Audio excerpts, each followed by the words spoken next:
Michael Jérémiaz nous a rejoint sur le plateau de We Do Biz aux rencontres de l'ANIAC. Michael Jérémiaz, vous êtes un grand champion dans le tennis handisport. Rio, c'était le clap de fin pour vous, je crois. Ouais. Vers où le vent va vous mener désormais ? Alors le vent, je sais pas, mais en tout cas mes projets m'emmènent dans le monde de l'entrepreneuriat social depuis maintenant plusieurs années. Moi j'ai eu la chance et peut-être la maturité de préparer ma reconversion professionnelle il y a finalement 5-6 ans. Donc j'ai cofondé plusieurs structures, Handiamo, qui est une entreprise sociale spécialisée dans la gestion de carrière de sportifs de haut niveau handicapés et qui organise des événements de sensibilisation au handicap en entreprise. En parallèle de ça, j'ai cofondé l'association Comme les autres, qui accompagne des personnes handicapées, victimes d'accidents de la vie dans leur parcours de reconstruction. Donc c'est deux entités fortes moi dans mon parcours. Et puis plus récemment, moi je fais du conseil en entreprise. Donc c'est une structure que j'ai montée là tout seul et où j'interviens seul, où je fais du conseil en entreprise, des conférences sur différentes thématiques. Je conseille évidemment sur la question du handicap.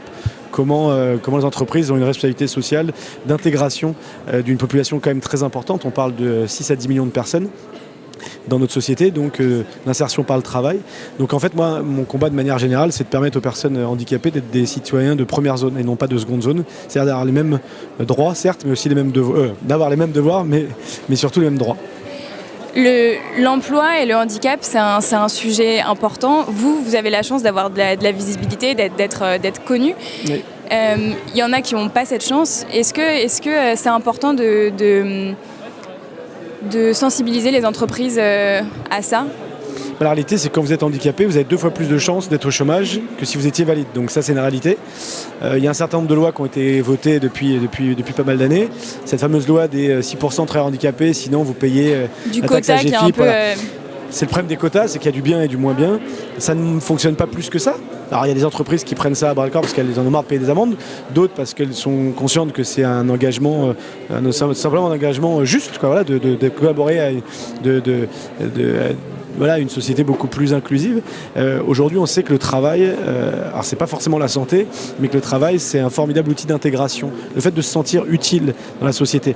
Et la première exclusion, c'est quand on perd son emploi ou qu'on n'a pas accès à l'emploi. Mais le problème, c'est pas que les entreprises, c'est nos gouvernements, notre société. Aujourd'hui, les enfants handicapés n'ont pas accès. La majorité n'ont pas accès à l'enseignement, n'ont pas accès aux écoles de la République. C'est-à-dire que le combat, il se fait d'abord là. C'est-à-dire qu'en fait, c'est un travail sur 25 ans, sur une génération. C'est de recommencer à zéro, c'est-à-dire on vous donne accès à l'éducation, donc on vous donne accès à la formation, et donc on vous donne accès à la qualification et puis à l'emploi. Aujourd'hui, plein d'entreprises, moi j'en rencontre beaucoup, me sollicitent pour me dire « Ok, moi voilà, je cherche tel profil, comment je fais ? Je suis très motivé, tout est prêt. » Voilà. Le problème, c'est qu'on ne trouve pas de travailleurs handicapés qualifiés. Alors pas que ça n'existe pas, mais ils sont minoritaires parce que pas accès à l'éducation. Donc c'est un vrai problème de société. Et pour moi, l'engagement que j'ai, l'engagement entrepreneurial ou associatif, il n'est pas suffisant. Il y a aussi un engagement médiatique et surtout politique nécessaire pour changer en tout cas le monde, en tout cas ce monde-là. Et donc moi, j'y œuvre au quotidien, mais heureusement, je suis pas seul à le faire et c'est un chantier qui me prendra, à mon avis, une bonne partie de ma vie. Donc même en tant que retraité sportif, vous continuez d'avoir la niaque. D'où vous vient cette niaque ? Je sais pas d'où elle me vient cette niaque. Oui, alors j'en ai pas moins que depuis que j'ai arrêté de faire du sport de haut niveau, pas du tout, au contraire. En fait, moi, la niaque, c'est... Moi, je suis quelqu'un... C'est comme ça que mon grand frère me qualifie. Il disait, voilà, mon petit frère, il est doué pour le bonheur. Et alors, je sais pas d'où ça vient. C'est-à-dire que, oui, depuis que je suis tout petit, je suis quelqu'un de plutôt optimiste. La fameuse théorie du verre à moitié plein plutôt que le verre à moitié vide. Effectivement, en fait, tous les matins, alors c'est pas conscientisé comme ça, mais...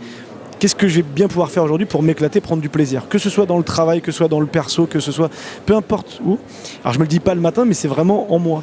Et donc, voilà, quand j'interviens à ce moment-là, l'exercice en soi, parler que 3 minutes de choses qui me passionnent, vous voyez bien, je suis bavard, dont je pourrais parler pendant des heures et des heures, c'est pas un exercice que j'aime bien.